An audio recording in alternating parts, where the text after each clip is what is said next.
Alright, so here's a quick little intro to Bluebeam. I already opened my file that I have here, and all the tools you're going to need are up in these little tabs here. Markup and measure, that's mostly going to be the ones that we're using. Sometimes we'll get into extracting pages and inserting other pages, but we can get to that later when we get to it. So first of all, so we'll go through our markup tab. So you have your text, pen, lines, shapes. You can insert images. Within the text tab, you have a text box. You can put in call outs. So if I were to go text box, I can drag a little text box and I can type whatever in there. It's kind of small. And then you can adjust everything over in this right hand toolbar. When you first set up your Bluebeam, you might need to choose to show or hide certain tools. I think you can right click. Yeah, you can right click on any one of these tools up here, and then you can select which ones you want to show up there. So you can come in here and you can change the fill color of that box. So if I wanted to fill it in green, it would look like that. But typically you don't want any fill in it, so you can see what's underneath. That changes the color of the outline of the box. You can choose the font, size, color of the font, how it's aligned left, center, or right, bold, all that good stuff. So let me delete that. Oops, yeah, there we go. So then next thing I'll go is to pen. I don't really use that too much, but it's kind of cool. You can also use the highlight feature. It'll actually highlight text.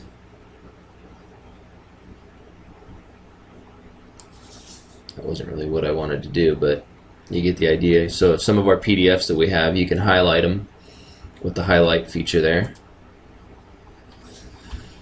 And next thing is the line feature. So you can do a straight line, arrow, an arc. The arc's kind of weird. I don't really like that one too much, but in a polyline. So if you have any CAD experience, you know what a polyline is.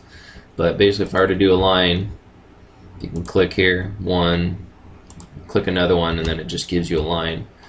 And down here you can adjust all the same good stuff. You can actually adjust the line thickness. You can adjust its opacity and all that good stuff if you wanted to make it more visible, less visible, whatever. So that's the line feature. And if we do the same thing, if we go to polyline, you can basically just click a bunch of different things, and then when you're done clicking your line, you can just hit enter, and then it'll give you your line that you want. So I'll delete that. So the next important thing, I guess we'll go into shapes too. You get a rectangle, ellipse, polygon, a revision cloud. Rectangle is basically you can click on one spot. Whoa, what is it doing? If you want to do a rectangle, you can just click, hold, and drag. Oh, and I have it auto-selected as white for some reason. There we go. So that's just basically the quick little rectangle feature. Where did that other thing go? Okay, whatever. Alright, and then polygon. Make sure I can see that. So you can just click.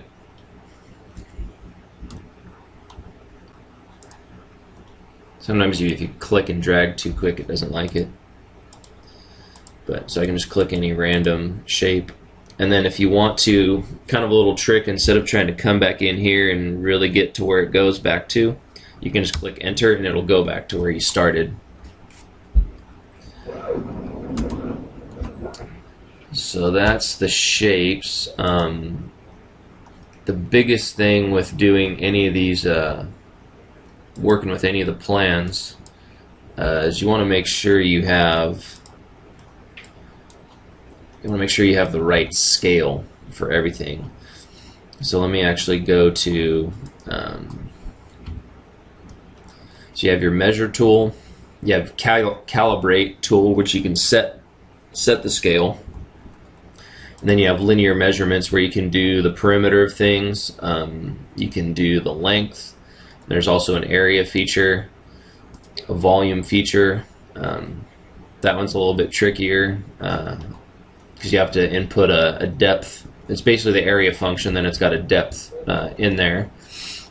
So there's all these little things up here that you can use. You can play around with those. But the biggest thing we're concerned with first is making sure we have the right scale. So here we have a plan page. This is a structural section for a road. So basically it's a freeway. You have the center line of the freeway right here. You have a barrier on either side in the median, and then you have your structural section on the actual freeway right there. And there's little call outs right here. This 4 corresponds to this 4 right here on typical pavement structural sections. So if I skip to the next page where it actually shows the layout sheets, and in the plans there will always be layout sheets, and they're usually L drawings. So basically what we're doing for our homework this week is to highlight all the areas where there is going to be pavement structural sections. So you see all these boxes with little arrows going toward where they need to go to. They're designating what areas of the limits of the pavement, basically. So you have a 1 here, section 1, section 3, section 2, section 5. You got to really pay attention. There's a lot of lines going on here, so you want to make sure you're picking the right areas. So before you get started, the first thing you want to do is you want to make sure you're in the right scale. So I have station centerline or centerline stationing going along right here. You're at 2135 here, 2136, 2137, 2138, 2139, 2140. Each one of these little sections is 100 feet. Sometimes you'll have 50-foot increments on there, but this one is 100 foot. So basically what you want to do to make sure you're in the right scale is you want to come up here and click calibrate, and it'll tell you you need to select 2 points to calibrate it. So you say okay, and basically right now it's kind of on it's snapping to the content. So I'm just going to zoom in here, click right there, come over to where the 9 is, click that, and it's going to ask me what that distance is. So I already did it earlier, but it's you can just type in 100 and then just tap the little apostrophe, or you can write feet. It'll recognize both. So now it should be calibrated. So to check that, kind of a gut check, I'll come back. I like using the perimeter function because I can draw a straight line, and it actually highlights it. It's good for doing a curve takeoff later on. So you can see it showing 100 feet right there between those two, so then I know my scale is good. So delete that, get that out of the way. So now that our scale is correct, what we'll do is we'll come in and I'll go do, let's see, what section do I want to do? It's an easy one that'll make sense first. Actually, I'll just do section 1. So if I go back here, and you can choose whatever colors you want. Hunter just pre-selected these colors for us, just something that's different so you can really tell the difference between the pavement types pretty easily. So he has section 1 as yellow, so I'm going to go use yellow. for my section 1. So I'm going to go into the area tool up here at the top, and I'm going to select yellow for the box, yellow for the fill, and I want to click highlight, because if I don't click highlight, it's going to just lay on top of the drawing. You want to be able to see some of the stuff that's going on underneath it, and you can actually change the fill opacity down here, so it's just not so bold. It's a little bit softer color. So I have section 1 right here, and it's everything on either side of the median. So if you look here at this section here, it's everything right in here, not in the center, because there's no paving in the center. That's always dirt or something like that. So we'll go back to our drawing. Whoa. Alright, and I will start doing a quick area takeoff for the median. So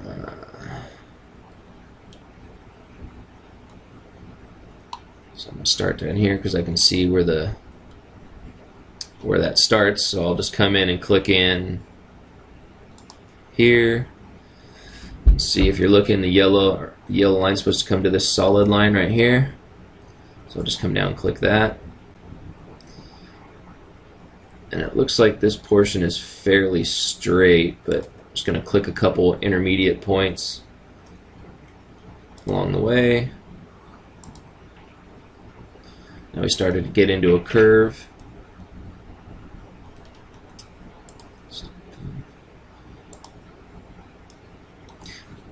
And if while you're keeping your function going, if you drag off to the page, it'll automatically pan and scroll for you.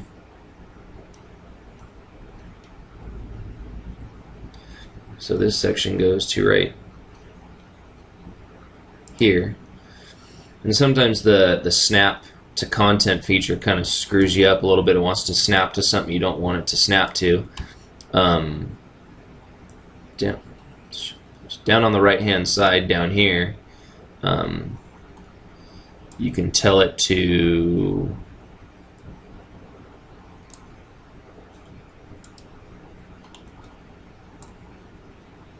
there we go. So I clicked the little ruler up here, and you can select what you want to have it show you. So if I didn't want it to snap to content, I would just deselect this snap to content button. So as I continue on, clicking these, and I'm back into that straight section now. Oh shit.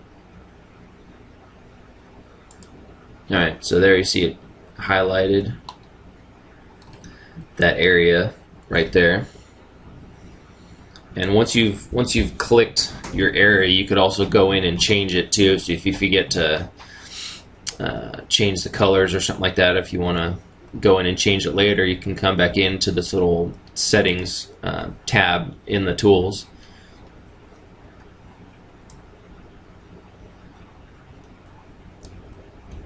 Well, I guess I got to select my.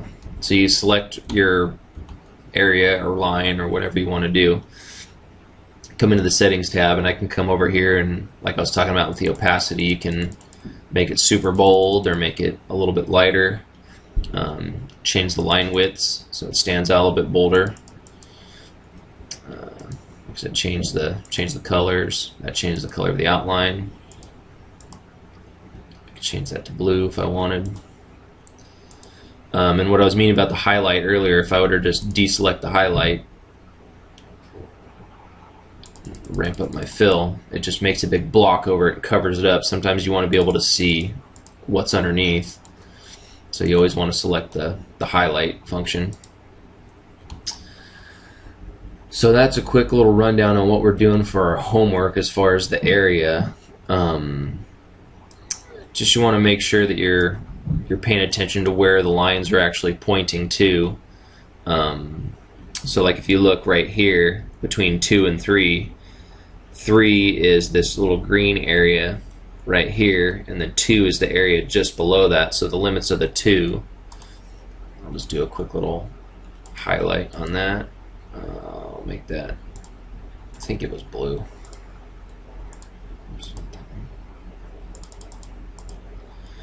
So I'll just select that there. And if you want to do a square, you can just click and drag. So then I have that area there. So then you have the delineation between section 2 and section 3. Yeah, so just as you're looking through these, be careful. Just be mindful of where the actual limits are, because if not, your quantities are going to be a little off. Yeah, this is a good one right here. As you look, you have the 3 coming in with the 2 on top of it. The 3 comes down here, but this 2.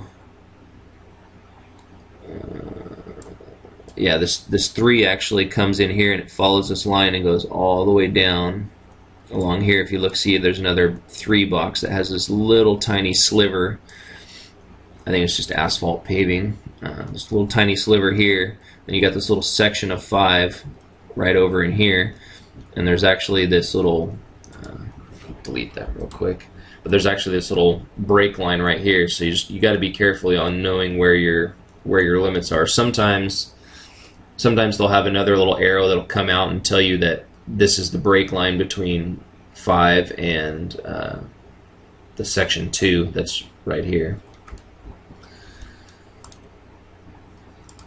So next thing we do, once you've done that, you break out all your areas according to color. And a good way to check to make sure you've done them all is you can come in here and you can use the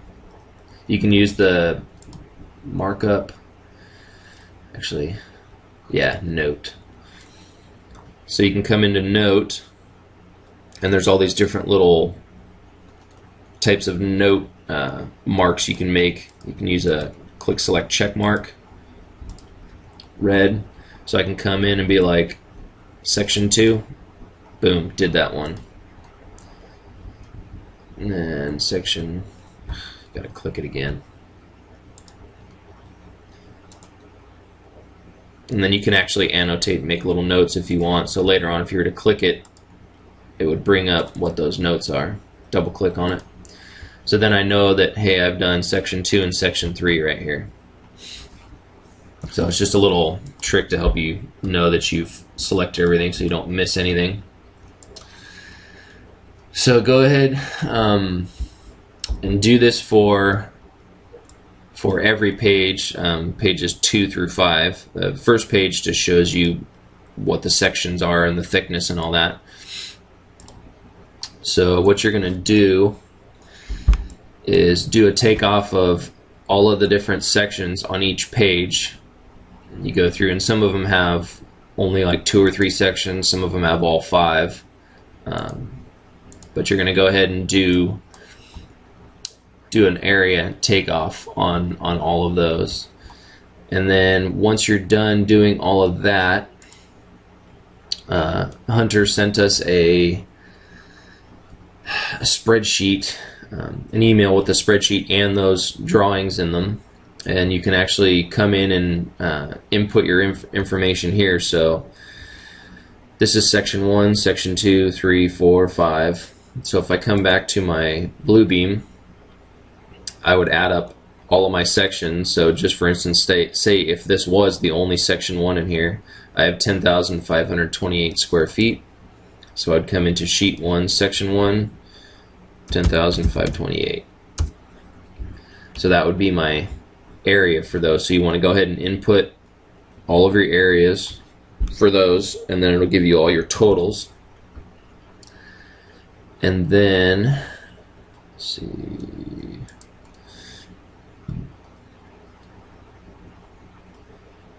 now you want to take it a step further. So you have these areas of your sections. So then you'll come in here. So you have sheet 1, and you have 0.85 depth of the JPCP, which is jointed plane concrete pavement, HMA, hot mix asphalt. Class 2 ag base, which is your base section below your concrete or your asphalt, which is, if you look at the structural section, you come in here and it tells you, so for section 1 you have 8,500 thick of JPCP, 2,500 worth of HMA on top of 6,500 class 2 base. So basically, to figure out your quantities, we're going to figure those out all in cubic yards, and that's as far as I'll have you go, because it's getting into tonnage and stuff is a little different.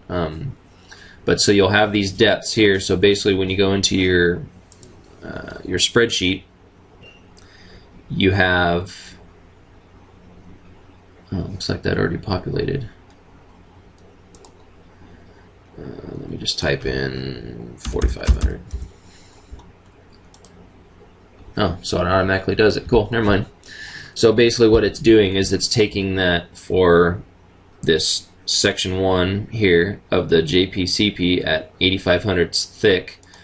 It's taking this 10,528, multiplying it by the 0.85, that gives you a depth, and then divide it by 27 to get your cubic yardage. So that's what that little formula is right up here in the formula bar. So basically I want you to go ahead and do that for every section, every page, that 2 through 5 on this.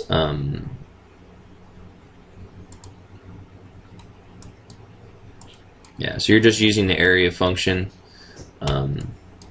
Just click and highlight them all, come up with whatever colors you want. It's just so you can designate which areas you have, and so you can tell the difference between them all. So just go ahead and do that, and I think that's it as far as a quick little tutorial and everything, and yeah, that's it.